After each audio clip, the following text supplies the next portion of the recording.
Bonjour les graphes, ravi de vous retrouver pour cette nouvelle vidéo sur la partie action, un petit peu en retard ce week-end, nous malades, etc. Bref, je vous passe les détails, mais c'est toujours un petit peu plus compliqué. Hop, donc on va essayer de faire ça un petit peu plus rapidement. J'ai pas eu le temps de mettre toutes les actions dont je vais parler sur la colonne de gauche, sur la liste de gauche, mais j'ai repris dans les commentaires des précédentes vidéos un certain nombre de titres qui m'avaient été proposés. Donc on va en parler, mais ils viendront en fin de vidéo. On va attaquer. Comme d'habitude, n'hésitez pas, un pouce en l'air, vous vous abonnez à la chaîne, ça motive tout simplement. Et puis ça aide à faire connaître la chaîne et potentiellement aider des nouveaux investisseurs à découvrir potentiellement quelque chose qui peut les aider. Donc on attaque sans plus tarder. ADP, ça n'a pas plu, on est revenu sur la zone pivot. Donc il faut tenir cette zone, pour l'instant ça fait des mèches basses, etc. Donc il faudra tenir. Ce qu'on a eu sur cette période des résultats, c'est quelque chose d'assez intéressant. C'est que très souvent les résultats, alors là c'est pas nécessairement le cas, mais on l'a eu sur du Renault, sur un paquet de titres, sur du Kering aussi cette semaine. Alors Kering c'était l'inverse, donc on a vendu les résultats et puis derrière on est allé chercher de la fermeture de gap du support, derrière on a mis les algos en route et on est reparti au nord. Renault on a fait l'inverse, on est allé chercher, d'abord on a acheté les résultats et ensuite on a vendu globalement parce qu'on peut se dire c'est déjà dans les prix, blablabla. Donc ce que l'on voit c'est quand même on a des réactions qui sont assez fortes, binaires sur les résultats. Il faut aussi prendre en considération, voilà, quand on dit on a acheté ou on a vendu les résultats sur la base de ça a baissé ou ça a monté le jour des résultats, il faut prendre en compte également d'où on vient depuis le 1er janvier, c'est-à-dire qu'on a énormément de titres qui ont gagné 20-30% depuis le 1er janvier. Donc après, s'ils perdent 2-3% sur les résultats, avant de dire on a vendu les résultats, vous voyez, il faut un petit peu relativiser le truc. Sur ADP, on revient quelque part à un retracement de 50%, le retour à la moyenne quelque part, si vous voulez, je parle souvent du retour à la moyenne, globalement c'est ça. Après, la difficulté que l'on va avoir ces prochaines semaines, c'est de savoir est-ce que ce retour à la moyenne se fait de manière un petit peu violente, rapide, comme sur ADP par exemple, ou est-ce qu'on va consolider à plat, permettre aux congestions de se mettre en place. Voilà, ça, il va falloir le voir. Et ce que l'on voit, c'est que le marché fait surtout le tri des patates, c'est qu'on est, sans parler nécessairement de rotation, etc., on voit que le marché reste quand même très axé sur un certain nombre de titres, sur un certain nombre de secteurs. On a vu également, avec du Orange notamment, un gros retour sur les défensives. Donc on sent bien quelque part, si vous voulez, qu'il y a beaucoup d'algos dans un premier temps qui gèrent la volatilité. Donc on voit le marché qui est très technique, qui respecte très bien l'analyse graphique, hein, les gaps, etc., les retracements. Donc on est vraiment dans du respect pur. Et d'un autre côté, on a de la gestion active, du gérant, qui accessoirement soit restent sur les mêmes positions, fait pas trop de mouvements, prennent quelques petits profits, mais eux mettent en place une certaine rotation également, et au-delà avec la hausse, se protègent d'une certaine manière en revenant sur du Carrefour, du Orange et un paquet de titres défensifs. On avait déjà vu ça avec Sanofi qui avait mal réagi à ses résultats avant de les acheter globalement, même s'il y a encore un petit peu de boulot sur Sanofi, on va y revenir. Mais voilà, c'est un aspect également qu'il faut regarder, qu'il faut prendre en compte. Le retour en forme des valeurs défensives, c'est également un jeu de diversification, de protection, et ça annonce un petit peu le sentiment de marché, c'est-à-dire qu'on commence, même si on est toujours haussier, point barre et compagnie, on commence à arriver sur des niveaux, si vous voulez, où on va commencer l'air. Si on est en haute montagne, si vous voulez, l'oxygène commence à manquer. Donc, à un moment donné, il va falloir se replier à un précédent camp de base pour pouvoir recharger les forces. Donc sur ADP, c'est ce qu'on fait. Donc on est sur le niveau là du support, c'est ça qu'il faut tenir. Si on passe en dessous, c'est moyen moins. Alors il y aura toujours des supports et compagnie, hein, on peut toujours construire un certain nombre de choses, mais on casserait un petit peu la dynamique de court terme.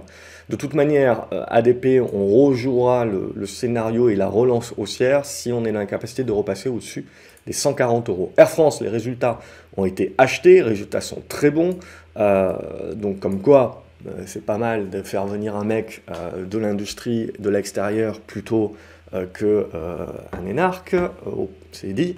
Ce qui nous intéresse graphiquement parlant, c'est qu'on a vu, il a poussé. Derrière, on a la conso dans un biseau descendant. Et là, on break. Et on voit, on break avant les résultats. Donc les résultats permettent d'aller faire la poussée sur la zone de résistance, globalement autour de la zone des 1,85. On l'a approché jeudi, donc quelques petites prises de profit éventuellement, mais voilà, c'est là où ça va se jouer sur ce pivot-là des 1,85, mais à moyen terme, on va rester positif tant qu'on va rester au-dessus des 1,50 si je schématise et je grossis un petit peu le trait. Alstom, on consolide un petit peu à plat, on n'est pas à l'abri d'essayer d'aller choper les 28,70 € à 29 € éventuellement. Cette zone ici. Et sinon, en tant que support, là, ce qu'on va se mettre, c'est ce support ici, aux alentours des 26,50 €. Si ça casse par le bas, on parlera de conso. Ce qu'il faut bien se dire, si vous voulez, c'est que le jour où la conso se met en place, je ne dis pas que la conso se met en place, alors c'est des consolidations à plat pour l'instant, mais on va plutôt parler de correction. Donc beaucoup de personnes ont peur de la correction baissière et compagnie. Bon, c'est légitime, quand vous avez pas mal de titres qui ont pris 30-40%, on a peur de reperdre les gains latents, etc. Donc un moyen que j'utilise personnellement pour éviter les frustrations mentales et compagnie, c'est de vendre une partie de la position, un tiers, une moitié, en fonction de votre profil, de votre plan d'origine, bien entendu, hein, parce qu'un court-termiste n'aura pas le même état d'âme qu'un long-termiste, etc. Donc il faut adapter sur ce genre de choses-là. Et ce qui va nous intéresser, c'est en gros, là, le zigzag dans lequel on est en train de rentrer nous permet de construire des figures de congestion. On les casse par le haut, on joue, je dirais, une dernière jambe haussière, qui sera peut-être le baroud d'honneur, ça sera à mon avis. Si on casse par le bas, on va jouer les corrections. Maintenant, ce qu'il va falloir bien prendre en compte, c'est que dès qu'on va casser par le bas, et qu'on va commencer à perdre 2-3%, à faire quelques séances baissières, évidemment, il y a tout le monde qui va dire, voilà, c'est reparti pour un tour, c'est terminé, c'est la tendance baissière qui reprend, le crack, le truc, le machin. Ce qu'il faut bien se dire, c'est que d'une part, ça sera légitime, ça sera sain, et deuxièmement, ça ne changera absolument rien en tout état de cause, jusqu'à preuve du contraire, à la tendance haussière de fond. Donc on a énormément de titres, et surtout en Europe, où on peut parler véritablement de retournement haussier de moyen long terme.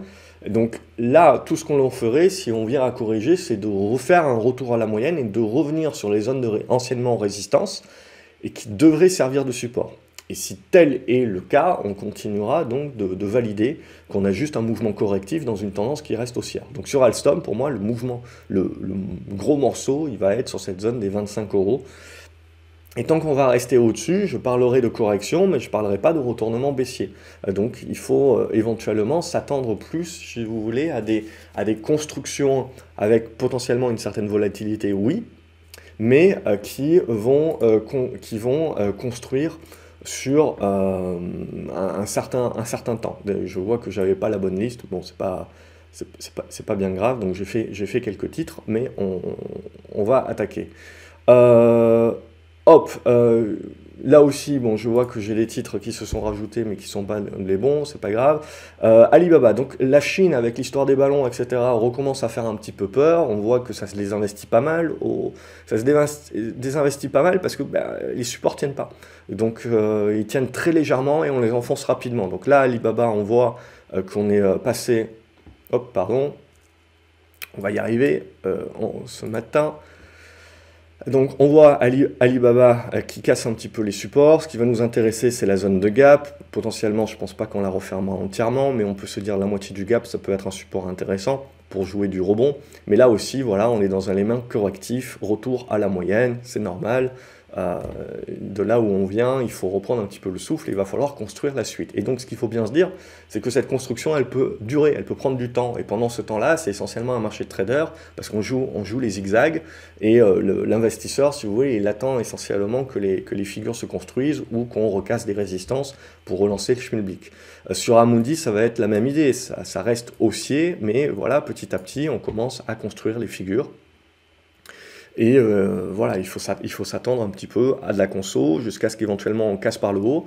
Donc la cassure par le haut n'est pas impossible, mais je partirai du principe que ça sera le dernier baroud d'honneur globalement des haussiers et qu'après il faudra vraiment s'attendre à un élément correctif. Donc Amundi, essentiellement, peut-être qu'on peut revenir sur la zone des 66 € au max, ou sinon, voilà, on attaque la conso, et le jour où on la casse par le bas, il faudra juste s'attendre à... Le risque, ça sera éventuellement un retour de la volatilité. Alors l'élément externe qui amènera ça, pas la peine de jouer aux devinettes, la guerre, le truc, le machin, ce que vous voulez, mais c'est ça qui est important, c'est que tant qu'on est dans la figure, on voit la volatilité est quand même assez limitée. Le jour où on casse la figure, on peut s'attendre, voilà, il faut s'attendre à un champ des possibles qui va se dérouler aux alentours des 54 à 56 €. Alors c'est du Amundi, donc quand je vous dis la volatilité, c'est à rapprocher également du titre que vous regardez. Pour un titre comme Amundi, c'est quand même, on voit ce qu'on a vécu là sur la deuxième partie de 2022 et la fin de 2022 et ce début d'année, voilà, c'est quand même de la volatilité sur des grosses caps, c'est quand même pas rien. Apple, donc, qui continue pour l'instant à bien tenir, tac, on a la congestion qui se met en place, donc là aussi, ça va se jouer là sur les valeurs de croissance. Alors, on a pas mal de vents contraires, etc., mais jusqu'à présent, on résiste. Mais à ce stade-là, voilà, on commence à bien matérialiser les niveaux de résistance. On commence à bien matérialiser les niveaux de support, donc on est dans la congestion. C'est toujours la même chose, soit ça casse par le haut et on va se donner une nouvelle jambe haussière et on parlera de 13 200, 13 400, 13 500 sur le Nasdaq avec un Apple qui est dans la capacité de revenir chercher la zone des 165 qui est son espèce d'oblique descendante résistance long terme. A contrario, si on casse ici un petit peu par le bas, sans pour autant parler de retour baissier encore, ça serait trop tôt, il faudra s'attendre à des figures un petit peu plus larges. Alors on verra comment on les construira, il y a une zone de gap ici sur la zone des 146, mais il faudra s'attendre à ce que sans pour autant, je dirais, retourner la tendance comme une crêpe, ça je n'y crois pas, jusqu'à preuve du contraire, il faudra s'attendre à un peu plus de volatilité et des constructions de figures un petit peu plus larges. Donc c'est juste de la volatilité. Et en attendant qu'on ait les nouvelles congestions qui se mettent en place, et ça prendra certainement peut-être jusqu'au printemps, avant qu'on soit un petit peu plus clair. On verra, on commentera ensemble. Arcelor, on est venu chercher le support, on a rebondi assez fortement, donc on valide quelque part la taille, je serais tenté de dire, de la future figure de congestion, tac tac. Donc là, cassure par le haut, on rejoue la tendance haussière, mode cyclique, value et compagnie, tout va bien dans le meilleur des mondes possible. Vous cassez par le bas, c'est la récession recommence à se mettre sur la table, on refait attention aux valeurs un peu plus cycliques, et donc l'Europe aura un petit peu plus de mal à surperformer comme elle a pu surperformer jusqu'à présent. Art Market, bon je l'ai laissé pour l'instant, mais ça casse pas, alors c'est tout petit titre, hein. C'est très spéculatif, donc c'est uniquement sur débordement, je vous avais dit, des 7,70, 7,80 qu'on la prendrait éventuellement. ASM également, pour moi, on est arrivé sur la zone de résistance. Maintenant, on est en train de consolider cette zone de résistance. Donc si on lâche, on peut venir chercher des niveaux de support qui vont nous permettre de construire des figures un petit peu plus larges. Cette zone est 310, ça m'a l'air pas mal. Pour l'instant, voilà, je ne jouerai pas les cassures haussières. Je pars du principe que à ce stade-là, on n'a pas suffisamment de consolidation ou de correction qui permet de rameuter un petit peu de l'acheteur, d'assainir un petit peu le truc. Le mouvement qu'on a eu depuis le début de l'année, je pars du principe qu'il faut le digérer. Donc il va falloir laisser le temps. Donc soit on le digère dans le temps avec des consolidations à plat, soit on le digère de manière plus violente avec des corrections qui vont chercher très rapidement les zones de support. Et si la consolidation à plat qui prend son temps, moi j'observe, mais si on a les corrections un petit peu plus violentes qui se mettent en place, pour moi j'achète. J'achète ces mouvements-là parce que derrière je joue le retour d'élastique en mode trading assez rapide et des figures un petit peu plus larges où après il faudra patienter. Atos, on continue d'avoir les discussions avec Airbus et compagnie. Ce qui nous manque, c'est un petit peu quel serait le prix qui serait prêt à payer. Mais à ce stade-là, ça suffit pour breaker. Et bon, j'ai toujours la zone des 14,50 € qu'on a presque tenté vendredi. Mais pour l'instant, ça ne prend pas, mais globalement, je veux dire, il y a du vent derrière, donc on va rester là-dessus.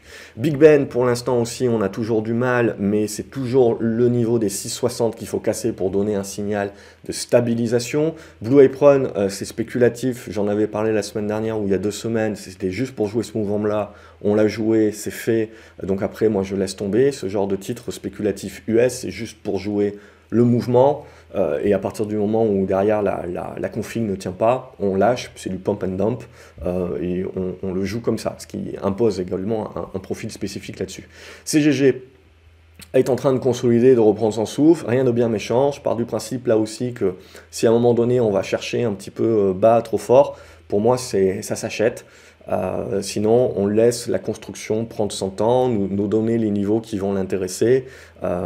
Mais voilà, je me dis la zone des 77, ça pourrait m'intéresser pour jouer le titre un peu plus moyen terme.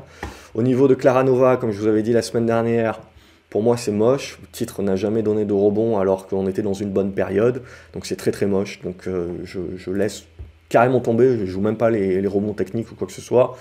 C'est vraiment un titre qui est très très faible en ce moment. Donc à moins d'y avoir une news, etc., je laisse le marché faire. Et limite, si je dois louper le rebond, je loupe le rebond. C'est pas grave. Ce que je veux, c'est revoir de l'intérêt sur le titre et pas le jouer en pionnier. Core Mining, je vous avais dit, la figure va être très large, donc c'est ce à quoi il va falloir s'attendre. Hein. On a des figures de construction très larges qui se mettent en place, donc on zigzag. Donc là, on n'est pas loin de revenir sur le support, et voilà, il n'y a pas grand-chose à faire, je veux dire, tant que vous êtes dans la figure, on va patienter. Dassault Systèmes, on était revenu sur le niveau de support, on a rebondi, on est revenu sur le niveau de résistance, voilà, balle au centre, on a la construction qui s'est délimitée. Donc c'est ça l'avantage aussi, c'est que très souvent, on a des gens qui vont regarder les mouvements au jour le jour et qui vont dire voilà, ça bouge trop vite, j'arrive pas à suivre, etc. Ou ça y est, ça va repartir à la baisse, etc. Ils sont dans la prévision. Ce qu'il faut bien vous dire, en fait, c'est que dans ce zigzag-là, que ce soit débile, que ce soit pas débile, etc., c'est en fait le marché est en train de se cadrer. Donc il est en train de nous valider les résistances, il est en train de valider les supports. En fait, c'est exactement ce que l'on veut, parce qu'on ne veut pas jouer aux devinettes sur le marché. Ce que l'on veut, nous, c'est que le marché nous donne justement ces cadrages, ces résistances, ces supports, parce que c'est en fonction de ça qu'on va établir notre plan, en fonction de notre profil, et donc notre futur plan et nos futurs agissements. Donc ce qu'il faut bien se dire, c'est que quand vous avez des titres qui ont eu des mouvements super forts, vous rentrez dans une période, si vous voulez, où soit vous jouez aux devinettes pour savoir jusqu'où ça peut aller, quel va être le montant de la correction, etc. Soit vous attendez que le marché fasse les devinettes pour vous et relève et révèle ses cartes. Et il va révéler ses cartes en vous validant les supports, en validant les résistances. Et donc, je parle pour le moyen-termiste. Le court-termiste, voilà, il va essayer d'anticiper. Et là, quand il va revenir sur le... Bon, je l'ai loupé, mais... à quelques cents près, ça a été ma semaine. Globalement, j'ai loupé pas mal d'achats à quelques cents, mais c'est le jeu. Donc là, ce que l'on veut, c'est que quand on revient là-dessus, ben, on joue éventuellement le support et la relance. Mais après, ou sinon, pour le moyen termiste, soit il a déjà acquis une position et donc lui, ben, il est en attente, soit celui qui veut rentrer pour jouer éventuellement la seconde jambe, etc., ben, il se met en attente et il attend de voir les constructions et il attend pour ça le cadrage. Parce que le cadrage, c'est ce qui vous donne les repères. C'est ce qui vous permet, lorsque votre plan est caduc, de vous dire ben, je sais pourquoi il est caduc. Et pas, si vous voulez, comme quand vous allez acheter une action baissière où il n'y a pas nécessairement de support en dessous, vous achetez parce que c'est pas cher, mais vous manquez de repères, ce qui fait que ça crée des émotions, ça crée des problématiques où vous allez renforcer à la baisse, etc. Ça crée un problème où même si vous avez un plan, vous n'allez pas forcément le respecter parce que le plan n'a pas suffisamment de repères en son sein. Alors que là, voilà, vous laissez construire et petit à petit, le marché vous donne les repères. Donc vous savez que si vous cassez ici par le haut, bah tiens, vous pouvez accumuler, vous pouvez jouer la seconde jambe haussière éventuellement. Si on casse ici par le bas, on va se dire, bon, mais ça va corriger un petit peu plus fortement et je vais plutôt attendre un retour vers la zone des 35 € pour éventuellement regarder comment ça se comporte à ce moment-là. Donc ça, c'est important de bien comprendre, si vous voulez, que 80% du temps en bourse, il n'y a pas besoin de faire grand-chose, c'est essentiellement de l'observation. Pour mettre les probabilités de son côté, parce qu'on parle bien de ça, hein, on parle bien aujourd'hui de pas nécessairement être un dieu de la bourse et de deviner qu'est-ce qui va se passer au jour le jour. On parle de se mettre dans les meilleures dispositions possibles lorsqu'on va décider d'acter une position. Et donc, pour cela, il nous faut des repères pour pouvoir équilibrer le plan, équilibrer la taille de position, le risque, la gestion de la taille de position, etc. Tout le reste du temps, si vous voulez, vous n'avez pas forcément un maximum de probabilité avec vous, donc vous prenez éventuellement un risque d'agir un petit peu trop tôt parce qu'il vous manque des repères. Donc ça, rien de mal à le faire, il faut juste être un peu plus expérimenté, et surtout ce qu'il faut savoir, c'est que quand vous prenez ça avec des trails un petit peu moins, avec un peu moins de probabilité, un peu moins de repères, ben, il faut savoir qu'il faut adapter votre risque également en fonction, parce que ben, vous jouez avec un petit peu moins de conviction globalement, sans parler de certitude, parce que ça on peut jamais en avoir. DSM, ça continue de bien construire, hein, donc on a eu une bonne semaine, on est revenu, on construit là-dedans, donc on continue de congestionner, mais c'est toujours le débordement des 127 hein, qui conditionnerait un nouveau départ. Eramé, on consolide à plat, je pense qu'il faut la laisser faire à ce stade-là. Esso, on est toujours sous la résistance, tant que ça casse pas, vous n'avez pas la relance, alors il y a toujours cette problématique en France où vous avez les pots de Damoclès, où est-ce qu'ils vont bloquer les raffineries, ils vont pas les bloquer, les trucs des retraites, machin. C'est toujours un petit peu compliqué, donc il faut essayer d'approcher ça avec un aspect plus moyen terme.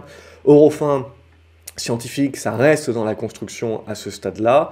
Si on veut jouer la relance, il faut attendre le débordement des 69 euros. Et là, on jouera la relance éventuellement pour rejouer la zone des 72 dans cette large figure de congestion qui se met en place. Ça devient un peu moins bien si vous repassez en dessous des 66. GTT, les résultats ont été vendus. J'ai presque envie de dire comme toujours, mais comme toujours, on croit que c'est peut-être la dernière et que ça va être acheté. Mais les résultats sont bons pour autant, c'est juste, voilà, la configuration est ce qu'elle est. Donc on avait quelque part bien acheté en amont, on vend ensuite les résultats et on revient dans cette espèce de ventre mou. Donc pour moi, il n'y a plus vraiment de spécificité à nouveau tant qu'on ne repasse pas la zone des 103 en gros. Donc là, je me remets en observation du titre. Garbet, pour l'instant, est en train de jouer avec ses résistances. Les supports sont à 18 euros. On verra la construction. Guillemot fait son rebond. Mais ça reste pour moi du rebond technique à ce stade-là, hein, c'est ce qu'on avait joué. Au niveau de Harmony Gold, donc on voit qu'on corrige pas mal sur les minières, au prorata, c'est toujours un effet de levier, mais pour moi on construit sur tous les figures. Donc pour l'instant je ne sais pas si le marché va valider ça ou pas, mais ça serait l'idée que j'ai, à ce stade-là en tout cas, avec un support aux alentours des 3 $, en mode trading pour jouer des rebonds parce que c'est assez volatile pour jouer éventuellement si vous êtes devant l'écran, mais sinon avant de jouer la relance, il va falloir patienter, on n'a pas à nouveau un setup pour pouvoir jouer ça. Imeris, les résultats ont été achetés, on est venu chercher la zone de résistance, on fait de la mèche haute dessus, mais voilà, là on a validé la zone des 39,50 € comme un support à ce stade-là. Inat Pharma, pour l'instant, je laisse tomber, on a cassé par le bas hein, notre construction ici. Donc moyen, ça ne me réintéressera que si on déborde les 3,20 €.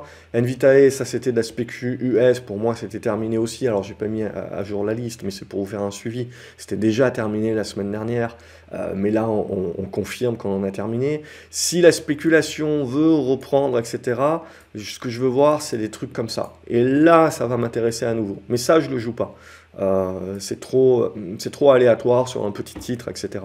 Lizzy, donc on a eu le pullback, hein, donc pas aussi profond, ça fait partie des titres que j'ai pas chopé, pas aussi profond que ce que j'aurais espéré, et donc là on a la relance, donc on a bien des retournements quand même sur un certain nombre de titres, on voit le marché reste quand même très sélectif. LVMH, ça continue de tenir le haut du panier, ça continue de tenir le CAC 40, ou est-ce, c'est toujours pareil, c'est du coq, de la poule ou de l'œuf, c'est où est-ce que c'est toujours les flux qui continuent d'arriver, malgré le fait qu'il y a eu un rebond du dollar, mais comme vous savez, les vases communicants ne fonctionnent pas forcément en temps réel, donc on continue d'avoir du flux qui revient se diversifier sur de l'émergence, sur du marché européen, et via passif, l'essentiel. Et donc, quand vous faites du passif, qu'est-ce que vous achetez? Vous avez une grosse pondération de LVMH. Donc, on continue d'avoir pas mal de flux sur LVMH. Ce qui fait que, voilà, c'est là où, si vous voulez, vous devez comprendre que ces titres-là, c'est pas des titres qui vont corriger comme ça, sauf mauvaise nouvelle.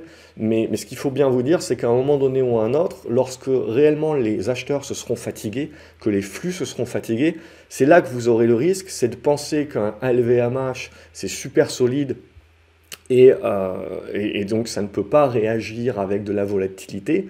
Non, au contraire, c'est que quand vous avez une telle concentration de flux, de positions, etc., vous avez un certain nombre de gestionnaires de fonds, et même dans un certain nombre d'indices, je veux dire, à LVMH, c'est du 10%. Donc c'est quand même des positions qui sont importantes. Alors pour vous, quand vous avez des portefeuilles plus petits, ça peut vous paraître pas si important que ça, mais dans des énormes portefeuilles, avoir 10% sur une seule position, voilà, ça va énormément impacter les performances futures avec la volatilité. Donc ce qu'il faut bien se dire, c'est qu'à un moment donné, les portes de sortie de secours, si vous voulez, elles sont pas agrandies. Donc quand vous avez tout le monde qui a un petit peu le même titre en des grosses positions, il vaut mieux éviter, si vous voulez, il vaut mieux dire que le truc va digérer dans le temps plutôt que éviter la mauvaise surprise avec la mauvaise nouvelle X ou Y, parce que là les corrections, la volatilité de correction peuvent être très importantes parce que tout le monde veut sortir à un moment donné au même moment et ça coince parce que vous n'avez pas la contrepartie nécessaire. Donc ça c'est quelque part c'est l'épée de Damoclès. Évidemment c'est du LVMH, tout le monde va vous expliquer que c'est une entreprise magnifique, c'est comme Hermès, etc. Enfin oui, quand vous regardez les chiffres c'est clair et net, mais d'un point de vue technique c'est important aussi de jamais oublier le point de vue technique, c'est-à-dire que pour des raisons X ou Y, à un moment donné, si vous vous retrouvez avec un déficit d'acheteurs par rapport aux vendeurs pour X raisons, LVMH ou pas LVMH, le truc se prendra un tampon. Donc c'est aussi comprendre la mécanique technique des choses avec la psychologie des foules qui peut prendre le dessus à tout moment. Sinon, bien entendu, la tendance est haussière, on est un petit peu dans le haut du panier, mais il ne faut pas négliger que ça reste fort. Pour l'instant, on voit qu'on a des attaques des vendeurs, mais ces attaques des vendeurs sont contrecarrées par les acheteurs, donc je pars du principe qu'on rentre dans une certaine fatigue, c'est-à-dire que les acheteurs tiennent, mais utilisent beaucoup de force pour pouvoir tenir. Et donc, ce n'est que mais ça peut durer longtemps, mais ce n'est que le jour où ils lâcheront que, comme ils auront utilisé beaucoup de force pour tenir, on aura l'impression qu'ils lâchent un petit peu trop fort, et c'est ça qui crée l'effet un petit peu boule de neige. Évidemment, je ne parle pas de crack, je ne parle pas de retournement baissier de la tendance, je parle juste que, ne serait-ce que revenir sur les 760 € sur LVMH, ça peut vous paraître peu, mais c'est beaucoup dans le cadre d'une aussi grosse capitalisation, aussi fortement pondérée dans énormément de portefeuilles. Ça a un impact assez important, ne serait-ce qu'une baisse, je veux dire, de 6, 7, 8%. Donc ça, voilà, c'est à noter. Sinon, l'ancien sommet vous servira de support, mais c'est l'idée qu'il faut avoir, c'est-à-dire que c'est haussier, jusqu'à preuve du contraire, mais il y a deux façons, soit on va consolider à plat, digérer dans le temps, ce qui est le mieux pour tout le monde, soit il y a un élément X ou Y qui rentre en ligne de compte, avec effet porte de sortie de secours un petit peu trop basse, tout le monde qui se piétine, et du coup vous n'êtes pas à l'abri, parce qu'il y a un déficit d'acheteurs en face, d'avoir à un moment donné de la volatilité d'LVMH comme si c'était une valeur technologique, hein. Et donc éventuellement de revenir 760, 740 €. Ça ne changera rien à la tendance haussière de fond, et ça ne changera rien au fait que ça c'est des zones de support éventuellement qui trouveront des acheteurs, mais entre-temps, vous avez potentiellement une dizaine de pourcents de corrections qui sont pas impossibles, hein, et qu'il faut garder en tête lorsque vous êtes dans des configurations comme ça qui ont évolué positivement très rapidement. Donc évidemment, il y a toujours du flux, il y a toujours du support et compagnie. Donc si ça devait arriver, je serais acheteur, hein. Aujourd'hui, je suis vendeur, mais plus par protection mentale, ce que vous voulez, par masturbation de l'esprit. Mais ce qui est important de comprendre, voilà, c'est que moi, le jour où il y a vraiment des grosses corrections en mode porte-sortie de secours, etc., c'est là où je veux acheter parce que je sais que je pourrais jouer le côté élastique. Au moins pour le premier coup. Et après, on aura des figures plus larges et on verra comment ça construit. Mais ça, voilà, c'est pour mon idée. Sinon, niveau pétrole, ça c'est intéressant. Donc on a eu les réactions sur le pétrole, mais on n'a pas eu les cassures. Donc, c'est-à-dire, on n'engage pas l'hypothèse de travail dont on discutait à ce stade-là. On continue d'être dans les figures. Morel et Prom est un bon symbole de ça. C'est qu'on est venu du support à la résistance et on est en train de revenir à nouveau au support. Parce que le marché, pour l'instant, il juge qu'il a plus peur de la récession qui viendra plus tard que du rebond économique actuel. Donc à ce stade-là, je veux dire, il n'y a pas de signal. On a joué le rebond, mais on ne valide pas le rebond, donc on ne valide pas encore le côté moyen terme du retournement de la tendance. Donc c'est là aussi où il faut toujours équilibrer son hypothèse de travail. mais faire toujours attention au timing graphique pour éviter de rentrer trop tôt, d'être pionnier, et ça sert à rien. Moulinvest, pour moi, on la laissera de côté également à ce stade-là. Elle n'est pas très liquide en plus, mais voilà, on est en train de graviter autour du support. Mais en gros, pour moi, ce que je veux, c'est casser la résistance plutôt quand c'est pas liquide, plutôt que de tenter des supports. Parce que derrière, je ne peux pas sortir facilement. Ce qui va nous intéresser sur le green, c'est éventuellement sur NeoN qu'on recasse les 37 €. Sur PayPal, on voit qu'on a vendu finalement les résultats, enfin on les a achetés, mais on les a vendus dans les jours suivants. On est en train de revenir sur la zone de support, de gap. J'avais un petit ordre, mais qui n'a pas pris pour quelques cents. Je commence à avoir l'habitude. Mais bon, si on veut un titre, on décide, on le paye. Hein. Moi, voilà, je ne suis pas frustré quand mes épuisettes ne prennent pas, parce que j'ai des épuisettes qui sont plus ou moins gourmandes, parce que voilà, je ne suis pas dans l'obligation de me dire je veux absolument le titre. Je me dis j'aurai une autre occasion, parce que là, tout ce que j'essaye de jouer, c'est un prix d'entrée qui me permet derrière de pouvoir jouer le rebond, et si ça ne marche pas, de m'en sortir sans grosse perte. C'est ça pour moi le plus important, de jouer un petit peu sur ces prix d'achat-là en mode épuisette. Mais donc du coup, je ne suis pas en mode il me faut absolument le titre parce que je veux le payer. Ça, c'est quand ça casse une résistance ou une figure importante. Là, oui, je décide de payer le marché plutôt que d'attendre, parce que là, ça peut être frustrant. Mais sinon, quand vous avez une partie de correction, bah, tant pis, j'ai pas touché. On verra mardi, puisque je rappelle, lundi, c'est férié aux US, donc vous n'aurez pas la cotation. Pierre et vacances également, ben, on commence un petit peu à consolider, mais ça reste de la conso à plat, on voit, donc on a démarqué, le marché nous a cadré l'affaire, donc hop, on va patienter, mais en gros, moi, je vais continuer d'avoir une espèce de figure en triangle. Rallye, pour l'instant, ça continue de tenir, hein, ça reste la figure moyen terme pour moi qui reste prédominante, mais on n'a pas eu la cassure des 3 €. Après, comme c'est pas liquide, j'ai préféré solder. Parce que avoir un titre pas liquide qui à la limite peut casser par le bas, et voilà, je veux pas me bloquer, ce genre de choses là, donc je préfère limite louper le truc, qu'on revienne comme ça et là rejouer l'affaire éventuellement. Renault, donc on a acheté les résultats mais on les a vendus, mais ce qu'il faut surtout prendre en considération, c'est qu'on les a pas vraiment vendus. Il faut voir un petit peu d'où on vient depuis le début du mois de février, ça a quand même été très anticipé, donc voilà, on profite en fait, si vous voulez. On a acheté les résultats par anticipation, on les vend ensuite sur la nouvelle, donc on profite pour prendre des profits, et ça fait une petite consolidation. Rien de bien méchant, mais il faut bien reprendre son souffle. Sinon, l'armement continue la tendance haussière en expo. On verra si cette oblique ici sur Rheinmetall est valide pour le marché, auquel cas on aurait peut-être un biseau ascendant, mais bon, il n'est encore pas super mature.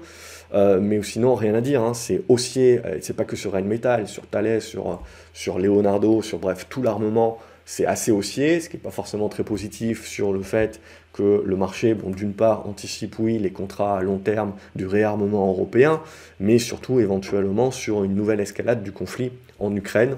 Il faudra, voilà, c'est à nouveau quelque chose qu'il va falloir regarder, puisque je pense que le marché a peut-être un petit peu trop mis de côté, en mode bisounours, le fait que voilà, tout se passait bien pour le meilleur des mondes possibles, et on voit dans les médias également, on n'en parle plus trop. Mais voilà, quand je vois les cours de l'armement, je me dis que ça risque de revenir. Ruby, fort malheureusement, mais voilà, c'est comme ça. Ruby pour moi, donc on est en train de consolider à plat. Si on casse par le bas, on mettra la correction au prorata, mais en gros, à moyen terme, au-dessus des 24 €, on va rester positif. Sanofi, ça reste ok. À ce stade-là, ça serait bien de repasser au-dessus des 90 à 92 € pour éventuellement rejouer le côté défensif. Sartorius, bon, j'ai soldé pour moi, donc on attend, on est en train de fermer, on a tenté de fermer le gap ici, ça s'est joué à pas grand chose, au point de près, peut-être qu'on l'a un petit peu fermé, il faudrait zoomer, mais je pense que pas entièrement, mais bon, c'est pas très important. Donc là, voilà, on est en train de digérer sur notre ami Sartorius, et on est en train de construire la figure. Donc il faut patienter, voir comment on construit dans cette zone, on zigzag, avant sur cassure de résistance éventuellement d'y revenir. Société Générale, on avait corrigé, on fait la relance, et donc là c'est ce qui va nous intéresser sur les bancaires, c'est l'arrivée dans la construction d'une figure. Alors on verra, mais éventuellement c'est ça l'idée. Et donc là aussi un petit peu de vent contraire pour les indices européens qui sont très chargés en valeur bancaire et qui donc ont bien surperformé sur cette fin d'année 2022, début 2023, grâce au luxe, grâce au bancaire, grâce à l'énergie, donc plus un aspect très cyclique, hausse des taux et compagnie.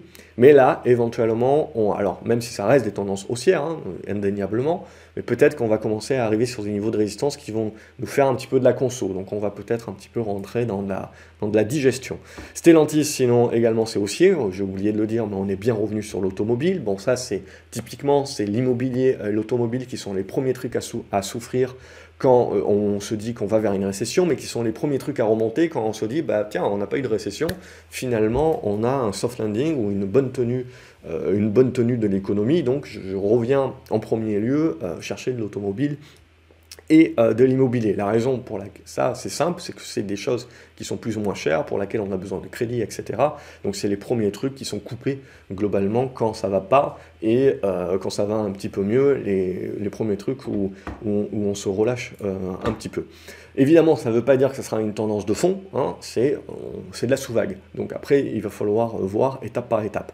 Là également, je pense qu'on commence à attaquer un petit peu le dur. Alors, il n'y a pas de signal, hein, on va juste se mettre ici un petit support. Tant qu'on est au-dessus de ce support-là, on continue de jouer la hausse. Si on casse ce petit support-là, on va jouer de la conso et on verra quelle figure le marché va vouloir privilégier. C'est ça qui va nous intéresser ces prochaines semaines. C'est un petit peu dans la digestion, comment on va cadrer les affaires.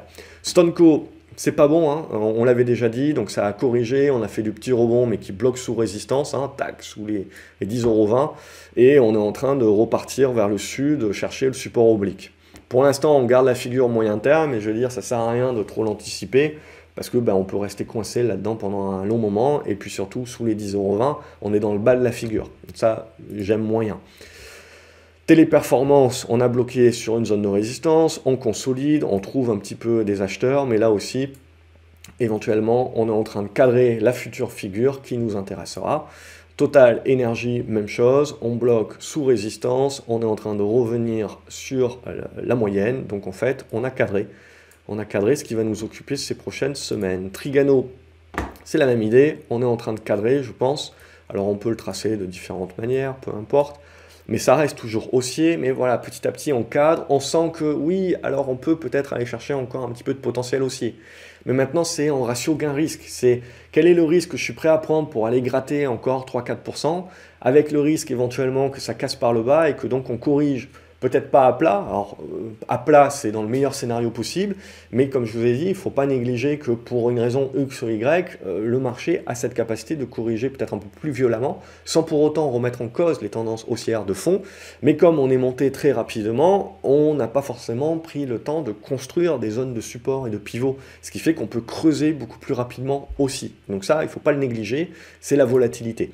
Ubisoft finalement a annoncé les résultats qui étaient en ligne, et donc ça nous a permis pour une fois de sauver un petit peu la config dans laquelle on était. Là aussi, on est en train de cadrer. Certains parleront d'une tasse avec Hans. Toujours est-il que ça reste du court terme à ce stade-là. Donc on joue de la prolongation de rebond éventuellement si on arrive à déborder cette zone des 20 €, 21 € pour essayer d'aller chercher cette zone de gap entre 22 € jusqu'à 23 €. Mais voilà, après, je pars du principe que ça aura besoin un petit peu de construire. Ce qui me gêne sur Ubisoft, c'est qu'avec le deal Tencent, on a cassé l'aspect spéculatif sur l'OPA potentiel, hein. Donc voilà, je pense que ça sera la recovery peut se faire, mais ça risque d'être lent. Valorex, sinon, est allé casser sa résistance horizontale, bloque un petit peu. C'est toujours haussier, mais c'est en hausse expo maintenant. Donc on voit qu'on a des réactions avec prise de profit. Donc là aussi, il va falloir s'attendre à ce que ça souffle un petit peu. Valneva, je vous avais dit niet pour ma part. Ils ont annoncé encore une news vendredi qui est pas bon. Donc c'est toujours niet. Donc là, le seul moment où ça redevient un petit peu positif pour jouer du rebond, hein, en spécu, etc., c'est si vous repassez cette zone des 6,40. Pour l'instant, on laissera tomber. Ventiva, ça sauve les meubles, hein. Donc en fait on construit la large figure, vous voyez, en triangle ascendant.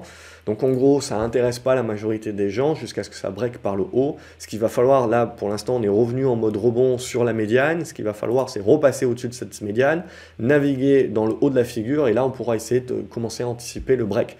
Il y a toujours l'épée de Damoclès de financement de Technicolor pour moi qui n'est pas clair, dont Ventiva est toujours actionnaire, donc potentiellement impacté. Donc pour moi, voilà, c'est le petit truc où il va falloir un petit peu éclaircir le schmilblick. Verimatrix, on consolide un petit peu comme tout le monde. Je pense qu'on construira une petite figure peut-être en biseau comme ça. Ça reste toujours très positif, hein, au-dessus des 70, 75 centimes d'euros. Il faut laisser le temps au temps, c'est de la construction intéressante. C'est pour ça que je pars du principe qu'il ne faut pas nécessairement dire voilà, c'était juste un mouvement haussier, et maintenant on va retourner le marché comme une crêpe à la baisse. On a des constructions qui tiennent quand même à ce stade-là et qui sont des constructions à moyen terme qui restent quand même intéressantes. Worldline, on a fait du retracement par rapport à la baisse, du prorata par rapport à la baisse, mais ça ne change pas le schmilblick, hein. Donc on est revenu sur la zone de résistance aux alentours des 42,30 €, donc on corrige maintenant à ce stade. Donc là aussi, on a cadré, hein, si je schématise, hein, on peut tracer plutôt l'oblique, mais si je schématise, en gros, bah, il y a un petit peu du no man's land dans cette zone-là de zigzag. Là où ça redevient intéressant, c'est la capacité de repasser au-dessus des 42, 43. Et là où franchement on dit méfiance, c'est voilà, si on commence à passer en dessous des 39, 37. Mais en gros, éventuellement une nouvelle figure de congestion ici qui se construit.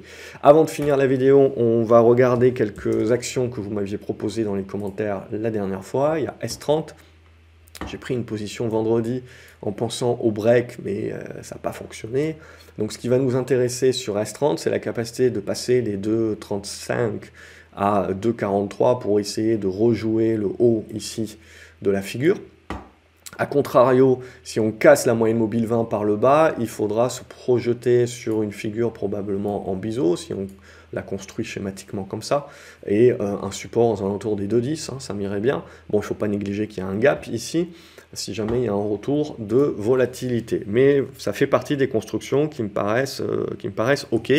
Soitec, c'est intéressant Soitec, puisqu'elle n'a rien fait depuis le début de l'année, et elle s'est réveillée là, alors que le marché a un petit peu plus de mal sur les valeurs de croissance, et elle s'est réveillée là. Maintenant, c'est un réveil qui certes est intéressant pour du trader, etc., mais à moyen terme, pour l'instant, qui ne change pas la donne.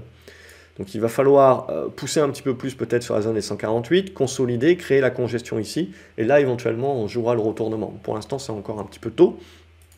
Air Liquide, que j'avais avant et que j'ai viré, mais qui reste pour moi toujours fortement haussier, hein, où, hop, vous voyez, on est venu valider le support dont on avait parlé les dernières fois, les 142 €, donc tant qu'on est au-dessus de ça, ça reste positif. On va chercher peut-être les plus hauts.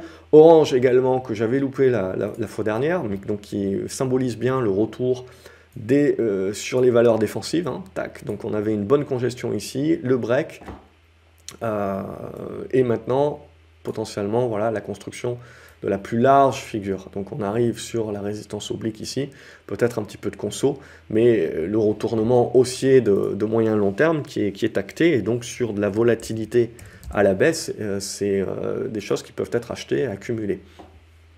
Katana également, pour moi, on est arrivé sur le niveau de résistance. Alors j'avais dit ça aussi ici, là, sur la zone des 7,20 € à peu près, qui pour moi était un bon niveau de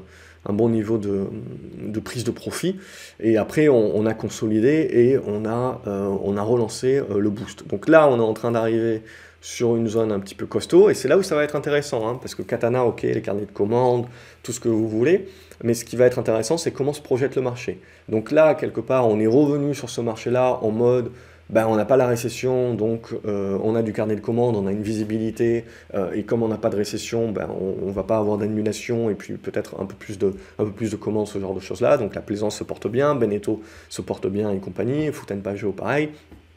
Mais maintenant, c'est de dire, est-ce que le marché va se projeter en se disant, est-ce que j'ai finalement valorisé le meilleur des mondes possible? Et donc maintenant, je me projette que bah, ça va devenir un peu plus compliqué, parce que même si en effet, j'ai peut-être gagné 6-9 mois sur mon ralentissement économique, il va quand même arriver, il va quand même finir par arriver, parce que même si mes banques centrales ne montent pas plus les taux que ça, on va rester sur ces niveaux de taux, donc ça va quand même, si vous voulez, dans le temps, on va quand même, surtout si l'inflation baisse et que les taux restent au même niveau, on va se retrouver avec des taux réels qui repassent en positif, et donc une capacité, si vous voulez, où on continue un petit peu de fermer les écoutilles. Donc à voir, c'est qu'une question d'anticipation. Est-ce que le marché va continuer pour l'instant de jouer le court terme, à savoir l'économie va bien, ou est-ce qu'on va se projeter à 6 mois, 9 mois en se disant bah, le ralentissement finalement va nous arriver dedans. Et dans quelle proportion? On est toujours ça, c'est dans quelle proportion? Là, le truc qu'on peut se dire graphiquement, c'est qu'on est quand même bien monté en exponentiel. On peut certainement refaire une nouvelle jambe pour aller chercher les 7,80 jusqu'à 8. Mais voilà, il faut se dire que très certainement, on va trouver des points de résistance sur cette zone-là qui vont demander une consolidation.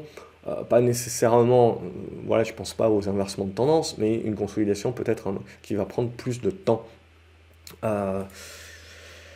Orange, on l'a fait. Danone également, on avait parlé sur l'académie. Donc ça aussi, ça valide un petit peu le retour sur des titres un petit plus défensifs. Et sur Danone, bon, on a eu le break, hein. Je le remets pas, je pense que j'en avais déjà parlé. Donc vous avez le break, une tentative de pullback actuellement ici, mais ça reste propre. Et la résistance horizontale dans cette zone-là. Bon, il y a pas mal, la problématique de Danone, si vous voulez, c'est que vous avez quand même pas mal de résistance au-dessus de la tête. Donc voilà, c'est pas un titre, c'est un bon début, si vous voulez, un bon retournement, mais ça peut prendre un petit peu de temps également pour prendre son envol.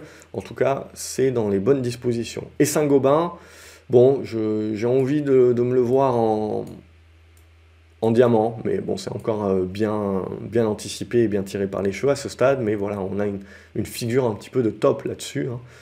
Alors même si ça casse par le bas, voilà, ce qu'il faut bien prendre en considération, c'est que comme on est monté très haut très vite, comme je vous ai dit, si ça casse par le bas, il faudra pas parler de crack et de machin et de c'est la fin du monde, juste parce que vous avez un certain nombre de titres qui vont reperdre une quinzaine de pourcents ici, comme SGO qui éventuellement peut revenir sur la zone des 47.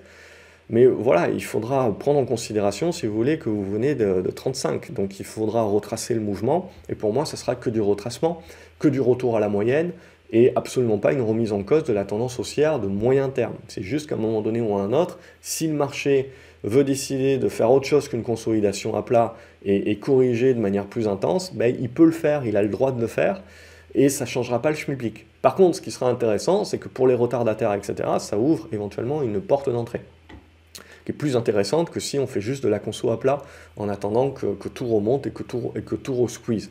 Donc voilà pour l'idée. Sinon, ça c'est mon graphique ajusté aux dividendes, donc j'ai les trucs qui avaient sauté avec les dividendes, mais voilà, c'était l'idée. Donc ça, voilà, ça va se regarder incessamment sous peu, mais c'est mon idée générale un petit peu sur les marchés, donc aidé par l'analyse graphique sur un certain nombre de titres et un certain nombre de secteurs d'activité, pour essayer voilà, de faire écho à la vidéo macro, comme d'habitude. N'hésitez pas à regarder cette vidéo macro également. C'est pour sortir la tête du guidon et pour éviter, voilà, si on a un peu plus de volatilité ces prochaines semaines, de le prendre avec relativité. C'est ça qui va surtout être important, c'est plutôt que de regarder le sommet, et donc la baisse par rapport au sommet, il va falloir regarder d'où on est venu, et regarder la baisse par rapport à là d'où on est venu. Et vous voyez, et vous allez voir tout de suite, ça va changer votre perspective, changer votre approche, et changer votre capacité un petit peu à devenir très émotif, avec un petit peu de baisse, sans prendre en considération de là où on vient. Et ça, pour moi, c'est le changement de mindset qu'il faut savoir opérer au fur et à mesure pour essayer d'approcher les marchés d'une façon un petit peu différente. Comme d'habitude, n'hésitez pas à liker la vidéo, à vous abonner à la chaîne pour ne pas louper les autres vidéos. Ça aide énormément la chaîne, ça me motive également, et puis ça aide éventuellement d'autres investisseurs à découvrir et à éventuellement à les aider aussi. Dans les commentaires, n'hésitez pas à me dire ce que vous pensez des titres aussi, qu'est-ce que vous privilégiez comme titre, et voilà, comme chaque semaine, j'essaierai d'inclure des nouveaux titres que vous me proposez, si je trouve un truc intéressant à dire. Il y a d'autres titres que je n'ai pas parlé, ça ne veut pas dire qu'ils ne sont pas intéressants, mais il y a des titres comme TomTom, Nokia, etc., que j'ai dans la liste, hein, que je partage peut-être à l'académique, et qui est plus le sanctuaire, on va dire, où j'ai plus de temps pour partager plus. Voilà, ces vidéos-là restent un résumé. Excellent week-end à vous les graphes, merci encore une fois d'avoir regardé la vidéo jusqu'au bout, et à lundi sur graphcobourse.fr pour le marché européen, marché US, ça sera mardi. Salut les graphes.